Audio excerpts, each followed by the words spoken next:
नमस्ते बच्चों, आज हम कक्षा 7 बाल महाभारत कथा का पाठ 37 कर रहे हैं, जो है कर्ण और दुर्योधन भी मारे गए। इस पाठ में कर्ण की मृत्यु हो जाती है और दुर्योधन अर्धमरी अवस्था में पहुंच जाता है। आज हम इसके प्रश्न उत्तर करेंगे, तो शुरू करते हैं। प्रश्न 1, मदरराज शल्य का वध किसने किया? उत्तर देखिए, मदरराज शल्य का वध युधिष्ठिर ने किया। प्रश्न 2, शकुनी का वध किसने किया? शकुनी का वध सहदेव ने किया। अब इस वाले पार्ट में बहुत सारे लोगों का वध हुआ है, उन सब के बारे में बताया जा रहा है और ये सारे वध एग्जाम की दृष्टि से भी बहुत अच्छे हैं, क्योंकि एक एक नंबर में आ जाते हैं बच्चों। प्रश्न 3, कर्ण के बाद कौरव सेना का सेनापति किसे नियुक्त किया गया, अर्थात कर्ण की मृत्यु के बाद? तो उत्तर देखिए, कर्ण के बाद कौरव सेना का सेनापति मदरराज शल्य को नियुक्त किया गया। प्रश्न 4, द्रोण के मारे जाने पर कौरव पक्ष के राजाओं ने किसको सेनापति मनोनीत किया? उत्तर, द्रोण के मारे जाने पर कौरव पक्ष के राजाओं ने कर्ण को सेनापति मनोनीत किया। अर्थात इस पाठ में द्रोण की मृत्यु भी हो जाती है, मीन्स द्रोणाचार्य। उनके बाद जो कौरव पक्ष का सेनापति बनता है वो होता है कर्ण। द्रोणाचार्य के बाद कर्ण बनता है, फिर कर्ण की भी मृत्यु हो जाती है और कर्ण के बाद बनता है मदरराज शल्य, फिर उनकी भी मृत्यु हो जाती है। प्रश्न 5, कृपाचार्य ने दुर्योधन को सांत्वना देते हुए क्या कहा? उत्तर देखिए, कृपाचार्य ने दुर्योधन को सांत्वना देते हुए कहा, राजन, अब तुम्हारा कर्तव्य यही है कि पांडवों से किसी प्रकार संधि कर लो। अब युद्ध बंद करना ही श्रेयस्कर होगा। बच्चों, जब दुर्योधन को ये खबर मिलती है कि युद्ध में कर्ण भी मारा गया, तो वो शोक में डूब जाता है। जब वो शोक में डूब जाता है, तब उसे कृपाचार्य समझाते हैं कि राजन, अब तुम्हारा कर्तव्य क्या है? यही कर्तव्य है कि तुम पांडवों के साथ संधि करो और युद्ध को यहीं पे समाप्त कर दो। ये उस वाली स्थिति पर की गई बात है। प्रश्न 6, दुशासन की मृत्यु कैसे है? उत्तर देखिए, अर्जुन की रक्षा करता हुआ भीम अपने रथ पर उसके पीछे पीछे चला और दोनों एक साथ कर्ण पर टूट पड़े। जब दुशासन ने यह देखा तो उसने भीम पर बाणों की वर्षा कर दी। उसको भीम ने एक ही धक्के में जमीन पर गिरा दिया और उसका एक एक अंग तोड़ मरोड़ डाला। इस प्रकार दुशासन की मृत्यु हुई। तो दुशासन की बच्चों मृत्यु किसने की थी? दुशासन की मृत्यु की थी भीम ने, ठीक है ना? और कैसे की थी? जब वह अर्जुन के साथ मिलकर कर्ण पे हमला कर रहा था, उसी समय दुशासन बीच में आ जाता है एंड भीम तब उस पे हमला करता है और उसको तोड़ मरोड़ के मार डालता है। प्रश्न 7, जब कर्ण के रथ का पहिया धरती में धंस गया, तब उसने अर्जुन से क्या कहा? अब युद्ध में एक स्थिति ऐसी आती है जब अर्जुन और कर्ण आपस में युद्ध कर रहे होते हैं, उस समय कर्ण का पहिया जो था जमीन में धंस जाता है। तब उस समय कर्ण कुछ कहता है अर्जुन से, वही बात यहाँ पर पूछी गई है। देखिए, अचानक कर्ण के रथ का बाईं तरफ का पहिया धरती में धंस गया। इससे कर्ण घबरा गया और बोला, अर्जुन जरा ठहरो। वह अर्जुन से कहता है, अर्जुन जरा ठहरो, मेरे रथ का पहिया कीचड़ में फंस गया है। पांडु पुत्र, तुम्हें धर्म युद्ध करने का जो यश प्राप्त हुआ है उसे व्यर्थ ही ना गवाओ। मैं जमीन पर खड़ा रहूं और तुम रथ पर बैठे बैठे मुझ पर बाण चलाओ, यह ठीक नहीं होगा, जरा रुको। एक तरीके से वह अर्जुन को कहता है कि अभी तुम मेरे पर हमला मत करो, पहले मुझे पहिया निकालने दो, फिर हम युद्ध करेंगे। इस तरीके से वह अपनी बात समझाने की कोशिश करता है। प्रश्न 8, जब कर्ण ने अर्जुन से धर्म युद्ध की बात कही, तब कृष्ण ने कर्ण से क्या कहा? अब कृष्ण कुछ जवाब देते हैं कर्ण को, वही देखिए। उत्तर, श्री कृष्ण बोले, कर्ण, जब दुशासन, दुर्योधन और तुम द्रौपदी को भरी सभा में घसीट कर लाए थे, उस वक्त तुम्हें धर्म की याद आई थी? जब दूध मुँहे बच्चे अभिमन्यु को तुम 7 लोगों ने एक साथ घेर कर निर्लजता के साथ मार डाला, तब तुम्हारा धर्म कहाँ था?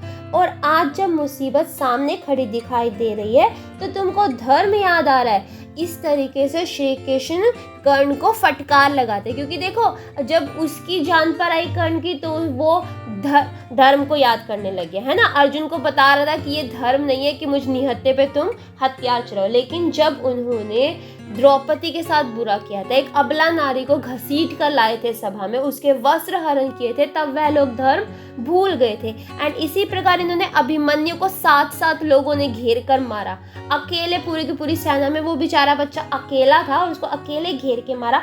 उस समय धर्म कहाँ था? धर्म तो ये भी नहीं कहता ना कि अकेले पे तुम हथियार उठाओ। तो इस तरीके से श्री कृष्ण कर्ण को फटकार लगाते हैं। प्रश्न 9, कर्ण ने अर्जुन पर कैसा बाण चलाया और कृष्ण ने अर्जुन के प्राणों की रक्षा किस प्रकार की? अब एक समय ऐसा आया था जब अर्जुन की हत्या हो सकती थी, कर्ण उसे मार सकता था, लेकिन उस समय श्री कृष्ण अपनी युक्ति से अर्जुन को बचा लेते हैं। वो क्या थी? देखिए, कर्ण ने अर्जुन पर एक ऐसा बाण चलाया जो आग उगलता गया। अर्जुन की ओर उस भयानक तीर को आता हुआ देखकर कृष्ण ने रथ को पांव के अंगूठे से दबा दिया, जिससे रथ जमीन में 5 अंगुल धंस गया। कृष्ण की इस युक्ति से अर्जुन मरते मरते बचा। कर्ण का चलाया हुआ सर्प मुखास्त्र फुफकारता हुआ आया और अर्जुन का मुकुट उड़ा ले गया। इस प्रकार श्री कृष्ण अर्जुन को बचा लेते हैं। अब आता है नेक्स्ट सवाल, प्रश्न 10, कर्ण की मृत्यु कैसे हुई? अब युद्ध में कर्ण की मृत्यु होती है, वो कैसे हुई ये देखिए। जब कर्ण युद्ध में रथ से उतरकर रथ का पहिया उठाकर उसे समतल पर लाने की कोशिश कर रहा था, तभी श्री कृष्ण के कहने पर अर्जुन ने एक बाण तानकर ऐसा मारा कि कर्ण का सिर कटकर जमीन पर गिर पड़ा और इस प्रकार कर्ण की मृत्यु हो गई। प्रश्न 11, जलाशय में छिपे दुर्योधन को युधिष्ठिर ने कैसे चुनौती दी? उत्तर देखिए, युधिष्ठिर ने कहा, दुर्योधन अपने कुटुंब और वंश का नाश करने के बाद अब पानी में छिपकर प्राण बचाना चाहते हो। अब बच्चों क्या हुआ था, जब दुर्योधन के साथ के सभी लोग मर गए थे, सारे के सारे महारथी मर गए, तब वह भागकर एक जलाशय में जाकर छिप जाता है। अब जब पांडवों को पता चलता है कि वह जलाशय में छिपा हुआ है, तब वह सारे के सारे उस जलाशय के पास जाते हैं। तब युधिष्ठिर दुर्योधन को धिक्कारता है और कहता है, अब तुम अपने पूरे के पूरे कुटुंब को अर्थात अपने पूरे के पूरे परिवार को, अपने वंश को मार देने के बाद, उनका नाश कराने के बाद, अब तुम अपने प्राण छिपा कर बचा रहे हो, तुम पानी में छिप कर बैठे हो, क्या ये सही है? वह इस समय से इस तरीके से उसको बाहर निकालने के लिए कहता है। प्रश्न 12, दुर्योधन ने युधिष्ठिर की चुनौती का क्या उत्तर दिया? उत्तर देखिए, दुर्योधन ने व्यथित होकर कहा, मैं ना तो डरा हुआ हूँ और ना ही मुझे प्राणों का मोह है। अब जब जो दुर्योधन थे उसको चुनौती देते हैं इस तरीके से कि तुम सबका नाश कराने के बाद खुद अपने प्राण बचा के छुपे हुए, तब जो दुर्योधन था जलाशय से बाहर आता है और कहता है, मैं ना तो डरा हुआ ही हूँ और ना मुझे प्राणों का ही मोह है। फिर भी सच पूछो तो मुझसे मेरा जी युद्ध से मेरा जी हट गया, अर्थात मेरा युद्ध करने का मन नहीं है। मेरे सभी संगी साथी और बंधु बांधव मारे गए था, जितने भी संगी साथी थे, बंधु बांधव भाई वगैरह थे, सब मारे गए। अब मैं बिल्कुल अकेला हूँ। राज्य सुख का मोह मुझे नहीं है, यह सारा राज्य अब तुम्हारा ही है, निश्चित होकर तुम्हें इसका उपभोग करो। इस तरीके से दुर्योधन कहता है कि अब मुझे राज्य सुख का कोई भी लोभ नहीं है, अब ये पूरा का पूरा राज्य तुम्हारा है युधिष्ठिर, तुम इसका लाभ उठाओ। प्रश्न 13, अधमरी अवस्था में दुर्योधन ने कृष्ण पर क्या आरोप लगाया? बच्चों, एक समय ऐसा आया था जब दुर्योधन अधमरी अवस्था में पहुंच गया था, अर्थात आधा मरा हुआ सा हो गया था। अब इस समय वह श्री कृष्ण पे क्या आरोप लगाता है वह देखिए। जांग टूट जाने के कारण अधमरी अवस्था में पड़े हुए दुर्योधन ने दिल में फिर से क्रोध और द्वेष की आग सी भड़क उठी।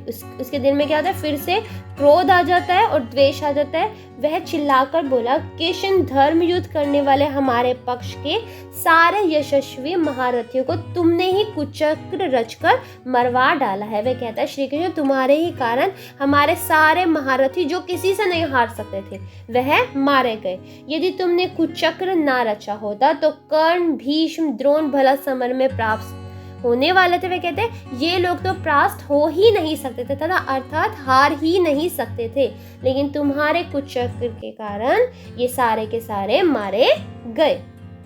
प्रश्न 14, मरणासन अवस्था में दुर्योधन को विलाप करता देख श्री कृष्ण क्या बोले।